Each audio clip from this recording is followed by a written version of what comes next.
যুক্তরাষ্ট্রের president Donald Trump, ইসরায়েলের প্রধানমন্ত্রী বেনিয়ামিন নেতানিয়াহু এবং মার্কিন প্রতিরক্ষা বাহিনীর কেন্দ্রীয় কমান্ডের শীর্ষ কমান্ডার ব্র্যাড কুপারের মাথার দাম নির্ধারণ করেছে ইরানের ইসলামী প্রজাতন্ত্রী সরকার। ইরান ডোনাল্ড ট্রাম্প ও বেনিয়ামিন নেতানিয়াহুর মাথার দাম ঘোষণা নিয়ে আলোচনা করছে। দেশটির পার্লামেন্ট এমন একটি বিলের ওপর ভোট দিতে যাচ্ছে যেখানে যুক্তরাষ্ট্র ও ইসরায়েলের নেতাদের হত্যার বিনিময়ে পুরস্কার দেওয়ার প্রস্তাব রাখা হয়েছে। ফেব্রুয়ারিতে ইরানে চালানো হামলায় সর্বোচ্চ নেতা আলী খামেনি নিহত হবার পর এই উদ্যোগ নেওয়া হয়েছে বলে দাবি করা হয়।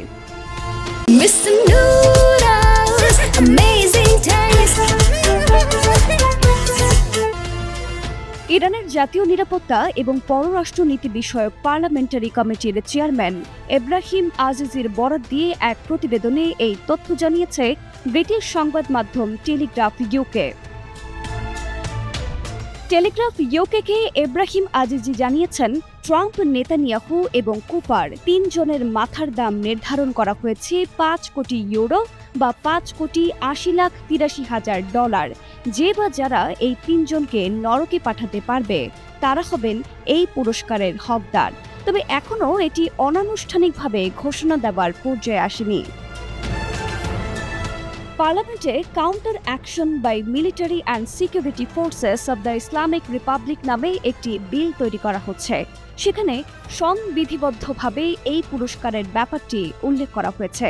বিলটি আইনে পরিণত হলেই এই ব্যাপারে আনুষ্ঠানিকভাবে ঘোষণা দেওয়া হবে।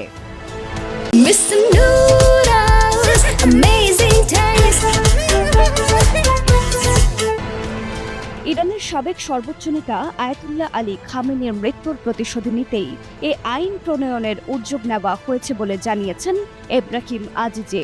ইরানের জাতীয় নিরাপত্তা কমিশনের সদস্য মাহমুদ নাভাভিয়ান এই বিষয়ে টেলিগ্রাফ ইউকে জানিয়েছেন, ট্রাম্প এবং নেতানিয়াহুকে নরকে পাঠানো বিষয়ক বিলটির ওপর শিগগিরই পার্লামেন্টে ভোট হবে।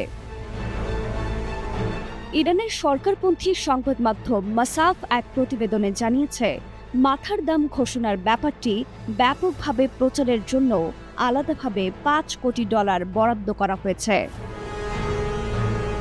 প্রেসিডেন্ট ট্রাম্প এবং নেতানিয়াহুকে গুপ্ত হত্যাকারীদের শিকার বানাতে এর আগেও প্রচারণা চালিয়েছে।